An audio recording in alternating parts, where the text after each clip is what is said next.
Bonjour, chers téléspectateurs de la Voix de la démocratie congolaise. Merci de vous être branchés toujours sur votre télévision, la télévision de la référence. Nous recevons aujourd'hui Dr Isidore Kayembe. Ce dernier est connu dans les milieux congolais. Il a évolué pendant longtemps dans des grandes entreprises au Congo. Il a été en dehors du pays. Il a servi encore dans le domaine médical pendant longtemps.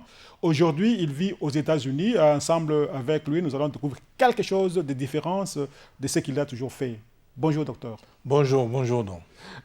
Docteur, est-ce que vous pouvez dire quelque chose sur vous-même, parce que vous êtes connu comme docteur. Alors, ici aux États-Unis, nous vous recevons sur ce plateau pour que le monde connaisse un peu quelque chose de différent dans votre vie. Est-ce que vous pouvez dire d'abord de votre vie un tout petit peu? Oui, je m'appelle effectivement, comme vous l'avez très bien dit, je suis le docteur Isidore Mulanda Kayembe. J'ai terminé mes études médicales au Congo en 1975 et puis j'ai commencé à pratiquer au sein de l'entreprise des chemins de fer où j'ai occupé des fonctions différentes jusqu'à occuper la fonction ultime de chef de département médical. Les événements que nous avons connus au Congo et particulièrement au Katanga ont fait que j'ai dû m'exiler en Zambie et j'ai travaillé aussi en Namibie. Et puis finalement, j'ai décidé de venir finir ma vie ici. Ça fait 6 ans que je suis ici aux États-Unis avec ma famille. Ok. Alors là, nous avons le pasteur qui est aux États-Unis, plutôt docteur aux États-Unis. Est-ce que, pasteur, qu'est-ce que vous voulez qu'on parle aujourd'hui? Et docteur, qu'est-ce qu'on peut parler aujourd'hui? Je voudrais donner un témoignage parce que je suis tombé malade. Et j'ai connu beaucoup de difficultés quand j'étais malade, mais j'en suis sorti victorieux de façon assez étonnante. Et je voudrais partager cette expérience avec vous. Ok. Alors, suivez attentivement. Donc, nous avons connu le docteur comme quelqu'un de très efficace. À un certain moment, il a été cloué au lit pendant longtemps. Alors, pasteur, quel a été le problème exactement? Je suis tombé malade il y a 3 ans, donc en 2009. C'est une maladie qui s'est en fait manifestée sous forme de douleurs plus ou moins généralisées au niveau des muscles et des os et qui s'est aggravée au mois de décembre. Je revenais d'un voyage en Floride et en allant à l'hôpital ce matin-là, je ne me souviens même pas comment je suis arrivé à l'hôpital, mais je suis arrivé presque dans l'inconscience et j'ai traversé la salle d'admission pour aller carrément dans la salle d'observation où j'ai été pris en charge et j'ai perdu connaissance. Alors, j'ai perdu connaissance durant 2 mois en fait, les médecins m'examinaient, ils ont trouvé qu'il fallait faire une opération sur la colonne, une laminectomie, pour décomprimer la colonne qui était fortement comprimée et qui faisait que j'étais totalement paralysé et que je risquais de connaître cette paralysie, même s'il arrivait que je guérisse de la maladie que j'avais. J'avais une maladie, un cancer généralisé, qui était au stade 3, le dernier stade de ce cancer-là, les myélomes multiples, qui s'est apparemment développé de façon très fulgurante, peut-être en 2-3 mois maximum. C'était assez étonnant, mais dans la tranche d'âge où je me trouve, les gens souffrent de ce cancer-là, mais ça ne va pas aussi vite. Alors je suis tombé dans le coma où je suis resté en fait pendant 2 mois, avec des petites périodes comment pourrais-je dire, comme si je reprenais un peu de lucidité, mais en fait il n'y avait pas de lucidité du tout. C'était surtout pousser des cris de douleur liés à la compression parce que la maladie s'était concentrée sur mes vertèbres, donc sur la colonne vertébrale. Et c'est ainsi que lorsqu'ils m'ont opéré, ma 5e et 6e vertèbre dorsale était comme comment je peux comparer en fait, c'était vraiment moulu. Donc il fallait qu'on enlève ça. Et donc je me suis retrouvé avec une corde, avec une vertèbre en dessous qui était la 7e et au-dessus la 4e. Au milieu, rien. Au milieu, rien. Au milieu, rien. Je voulais faire la comparaison avec du beurre ou du fromage, tel qu'on l'a enlevé, tel qu'on les a enlevés. Cette décompression a fait que le corps a pu contrôler la partie basse en termes d'émission des choses comme les urines, les selles, etc. Parce que je ne parvenais plus à contrôler ça, ça sortait tout seul. Alors, dans cette situation, je me trouvais, après que les médecins aient performé et fait leur opération, bon, je suis resté toujours dans l'inconscience. J'étais alimenté par des petits tubes. Je crois que ça ne reflétait pas le nombre de calories dont j'avais besoin, mais c'était en fait ça. Mais donc, quand j'étais dans cet état-là, j'ai commencé à voir comme si j'avais une deuxième vie de l'autre côté. C'est ça. Donc, je revenais du travail, je suis arrivé à la maison, j'avais mes douleurs qui devenaient un peu habituelles, et j'ai décidé d'aller à l'hôpital pour avoir quelque chose pour calmer la douleur. Et je suis allé à l'hôpital, au lieu d'entrer par la porte principale, je suis entré par une petite porte secondaire qui est un escalier qui va en bas, comme j'ai travaillé à l'hôpital de Harlem pendant 2 ans. Et de là, je vais à la salle de triage où les médecins m'examinent, demandent des examens complémentaires et me donnent une prescription. Là, c'était avant la gravité de la maladie. Non, c'était quand j'étais dans le coma. Ça, c'est ce que j'avais dans l'esprit, alors. Oui. Okay. Enfin, ça, c'est ce que j'ai eu comme vision. C'est ça. Alors, en revenant maintenant dehors, je monte l'escalier par lequel je suis descendu. Je trouve une porte avec des vitres sur la cage d'escalier. Quelque chose qui n'était pas là avant. Alors, un peu surpris, j'essaie d'ouvrir la porte. La porte était fermée. Et comme il était 18 h, il y a habituellement changement de gardes qui sont à l'hôpital, donc qui sont comme des sentinelles que nous considérons chez nous. Et je me dis, bon, les types vont revenir parce que je ne savais plus rentrer par la même porte. Parce que dès que la porte se ferme, à cause de la sécurité, la porte ne s'ouvre que par quelqu'un qui vient à l'extérieur. Oui.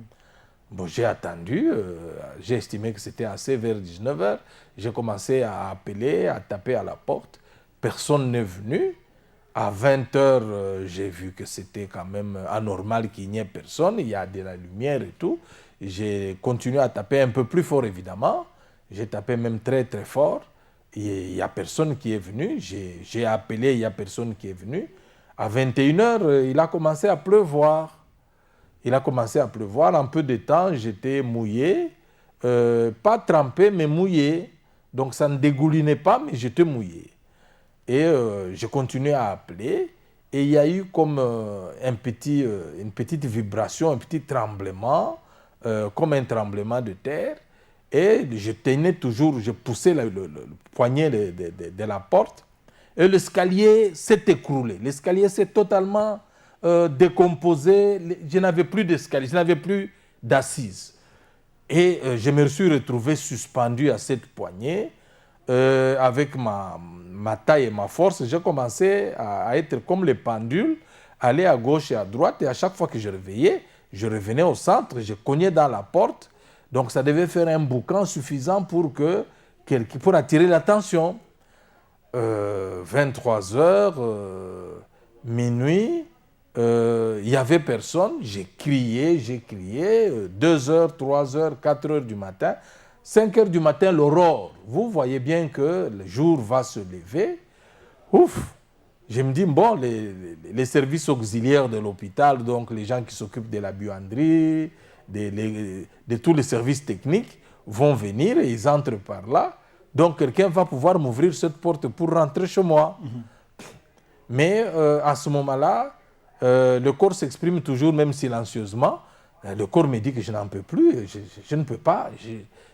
Ce n'est plus possible. Il faut que quelqu'un ouvre la porte, ou à ce moment-là, ou c'est fini. Alors, je me dis, mais je ne veux quand même pas. Je réalise que je vais mourir, je ne vais pas mourir comme ça, si je peux dire bêtement. Et alors, je dis non, je refuse de mourir. Je refuse de mourir. Et je dis, mais qu'est-ce qui m'arrive? Alors, j'ai une inspiration, j'appelle Dieu, j'appelle Jésus. J'appelle Jésus 3 fois. Jésus, Jésus, Jésus. Qu'est-ce qui m'arrive? Pourquoi est-ce que je suis dans cet état? Je suis venu à l'hôpital pour être traité et rentrer chez moi. Je voudrais rentrer chez moi.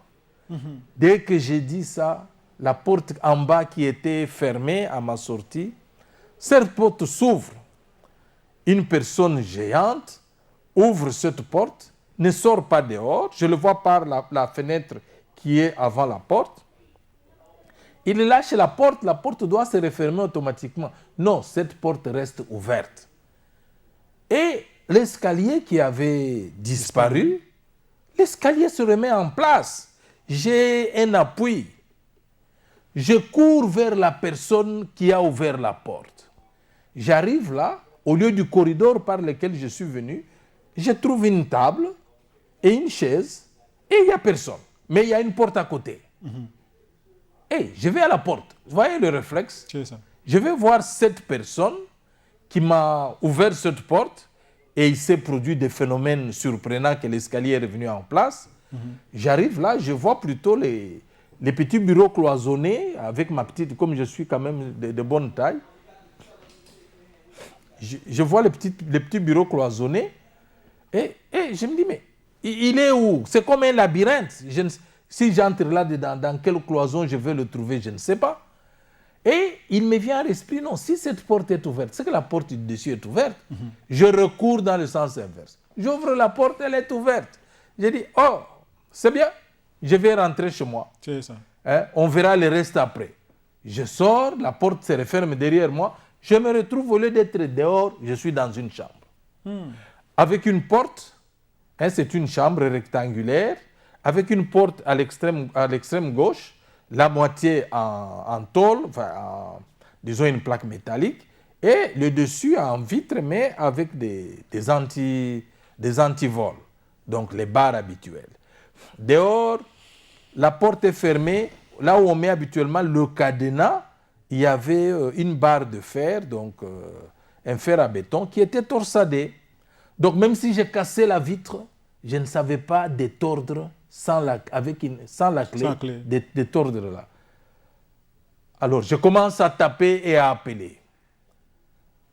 Toute une journée, 24 heures. Fatigué, en sueur, la chambre n'était pas ventilée.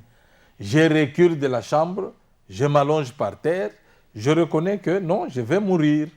J'ai dit, ouf, j'ai tout tenté. Oh, je vais mourir. Les gens qui me trouveront ici se demanderont qu'est-ce que je faisais ici. J'aurais dû entrer par la grande porte et sortir par la grande porte.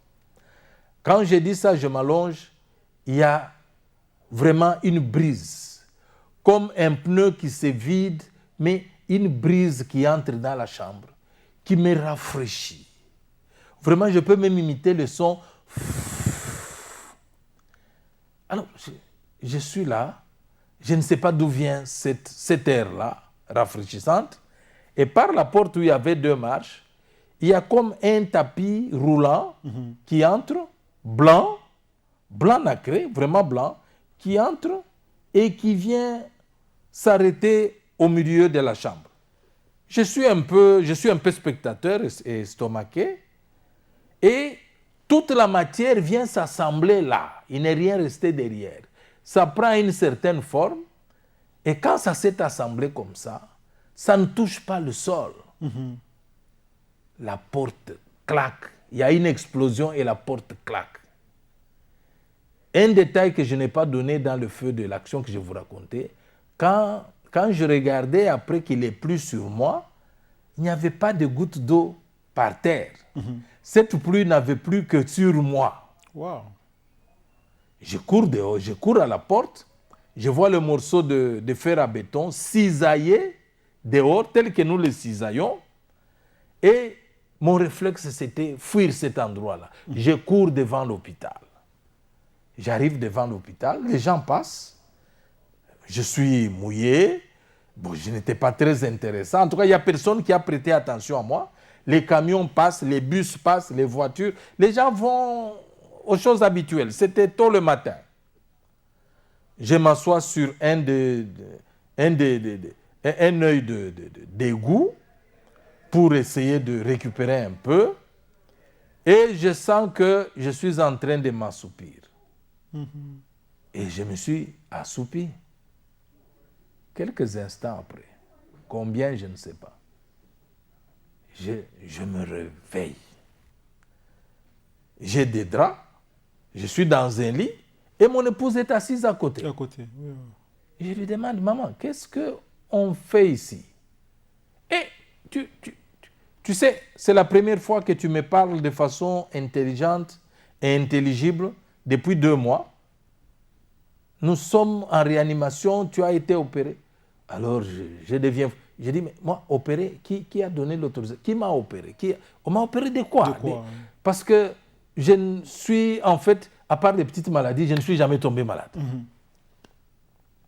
Alors, il me dit, non, écoute, ne bouge pas. Non, j'avais des tuyaux partout, comme vous pouvez deviner, sondes, etc. J'ai tout arraché. J'ai arraché les perfusions, j'ai arraché les sondes, j'ai crié. Et les infirmières qui me regardaient, et j'apprendrai ça après, qui regardaient cette personne en train de mourir, sont venues en courant pour me maîtriser. Et ils m'ont maîtrisé. Ils m'ont probablement injecté un calmant. Quand je me suis réveillé, j'ai raconté à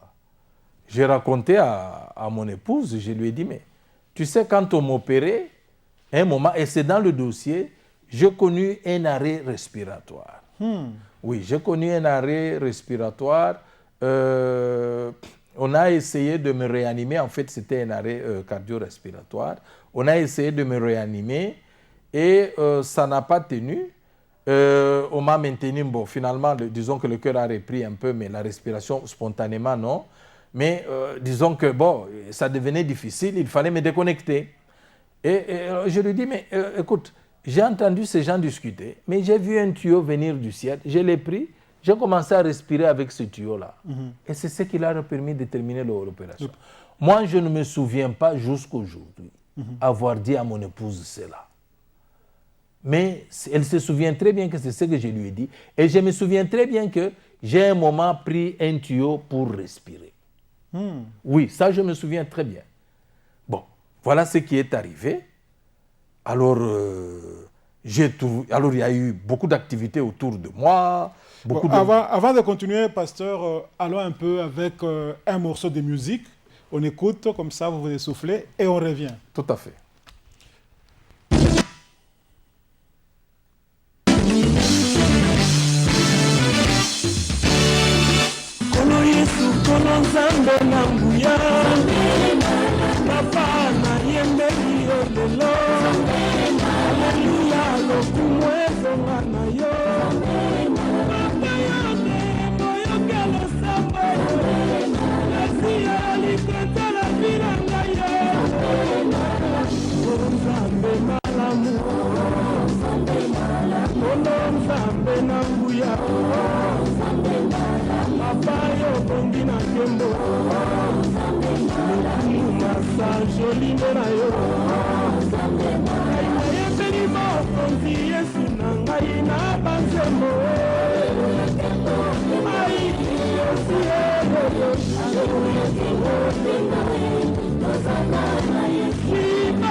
Alléluia, na Yesu mokonzi alaki abasantre yo.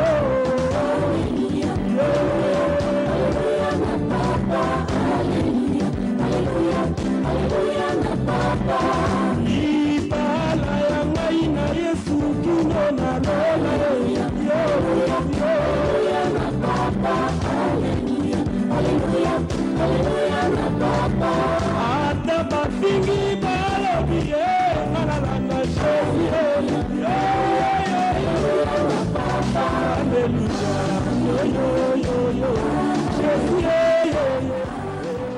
Et franchement, à louer Jésus, à l'élever d'après ce que nous venons d'apprendre du docteur.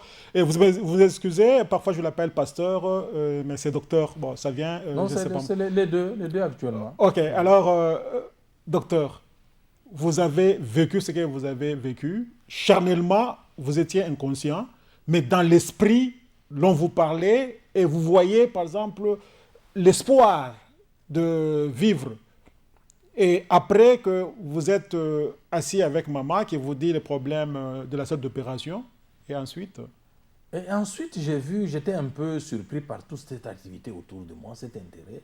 Les médecins, les infirmiers, pratiquement de tout l'hôpital venaient un peu me voir, surpris de voir que cette personne qui devait être mourant, partie est encore là.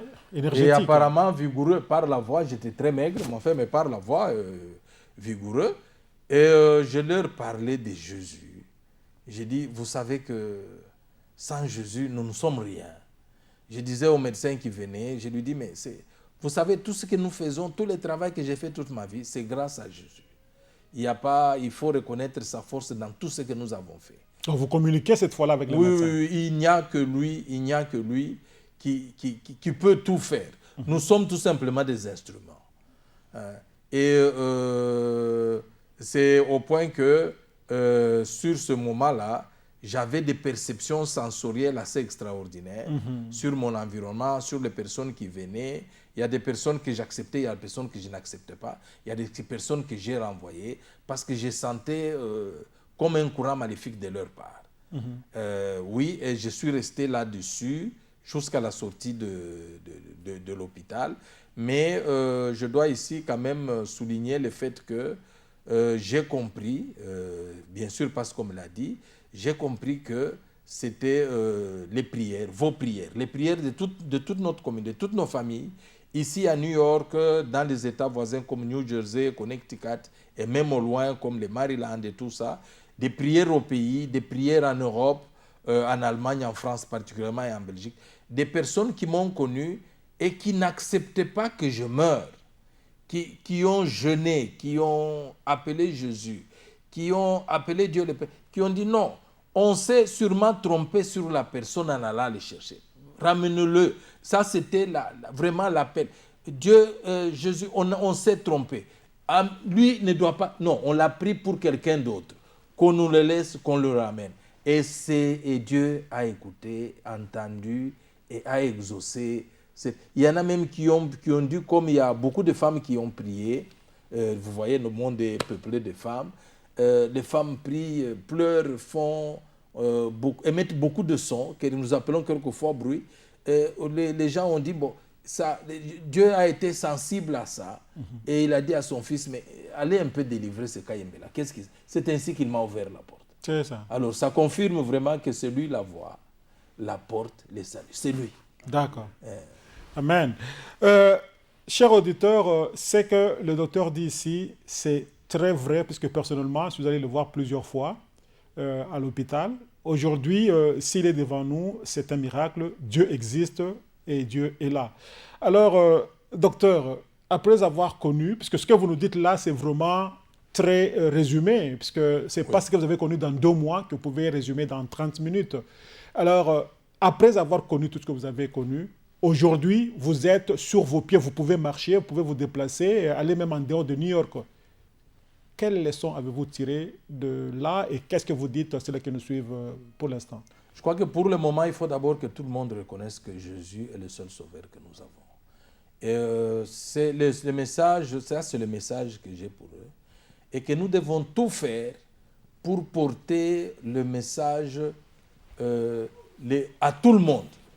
Nous avons des personnes qui, pour différentes raisons, ne croient pas en Jésus. Nous devons tout faire. Ce sont des personnes proches de nous. Nous devons toucher ces personnes. Nous devons leur dire non. Et étant un témoin vivant, j'ai cette responsabilité aussi.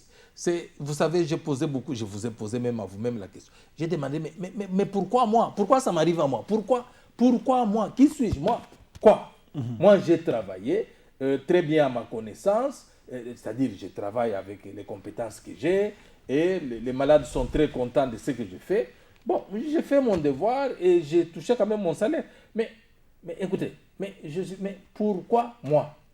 Je ne pose jamais la question pourquoi moi je l'ai appelé. Mais je demande, mais moi, je suis un faible, je suis un imparfait, comme tout le monde. Mais pourquoi moi?